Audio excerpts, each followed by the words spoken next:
safidiko safiditsika fandaharana anabiazana ny olo-pirenena hiatrika fifidianana. miaraba tompoko mialohan'ny hirosontsika amin'ny dinidinika amin'n'ity hariva ity dia andeha otsaivina ny fandarana tetomaly. Olona maromaro nanaovana fanadiadiana samy nametraha-panontaniana ny amin'ny fifidianana ho tanterahana atoato toy izao ny valinteny azo tamin'izany. Fifidianana 27 zao 27 novembre fifidianana ben'ny tanàna. Fifidianana dia fifidianana ben'ny tanàna. Misy fifidianana ben'ny tanàna atoatoko amin'ny volana ambony 27 novembre. Ireo olona nametraha-panontaniana ireo dia samy mahafantatra fa isy fifidianana ho tanterahana eto amin'ny firenena ny alarobia fa 17 novembre ho avy izao. Fa valiteny hafa ny raisan'izy ireo dia ny hoe fifidianana ben'ny tanàna no tanterahana amin'ny fa 17 novembre io. Tsy diso akory zay valiteny zay fa tsy feno ary tsy ampy mihitsy. Fifidianana roa tanterahana ao anatin'ny andro ray no hoatrehina amin'ny fa 17 novembre. Ny fifidianana voalohany dia ny fifidianana ben'ny tanàna. Rehefa vita ny latsabato amin'ny fifidianana ben'ny tanàna dia mivoalatabatra sy efitrano fisainana ary vata fantatsaham-bato indray ny mpifidy ary mifidy izay ho mpanolotsaina. Sokajy roa samy manana ny anitra ho azy amin'ny fampandehanan-draharaha sy ny fampandrosoana ny commune ireo rafitra ireo ka tsy misy tokony atao latsa-danja. Ny filan-kevitra no rafitra mpanapa-kevitra eo anivon'ny commune.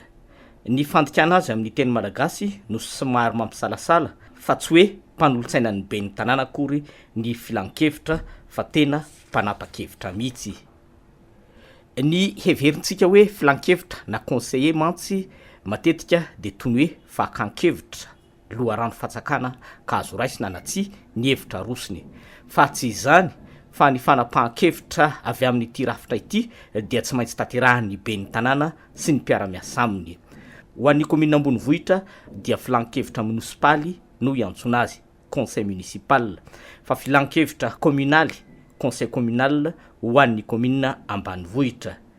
Tsy ho ary voatanisa eto ny fanapahan-kevitra avy amin'ny filan-kevitra fa santionany vitsivitsy no hambareto.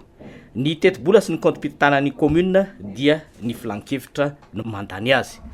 Toraka izany koa ny mikasika ny fampanofantany na trano fananan'ny commune. Ny fisamborambola, ny tetikasa fanorenana, ireo fanamboarana goavana na fandravana ireo fanana mifakan'ny commune. Ny fanekena handray tolotra na fanomezana. Isan'ny fahefana andraisan'ny filan-kevitra fanapahan-kevitra koa ny hamerana ny tahan'ireo etra sy aba ary ny saran'ny raharaha ao amin'ny commune. Santionany fotsiny ireo fa isan'ny fanapahan-kevitra azo ny filan-kevitra raisina koa ny fampiatona ny ben'ny tanàna amin'ny asany. Rafitra mpanapa-kevitra ny filan-kevitra munisipaly na filan-kevitra communaly. Mpanatanteraka ny hevitra notapahan'izy ireo kosa ny ben'ny tanàna izay ho ampahafantarina antsika amin'ny fotoana manaraka. Mandrapitafa indray ary tompoky lasy tompoky vavy.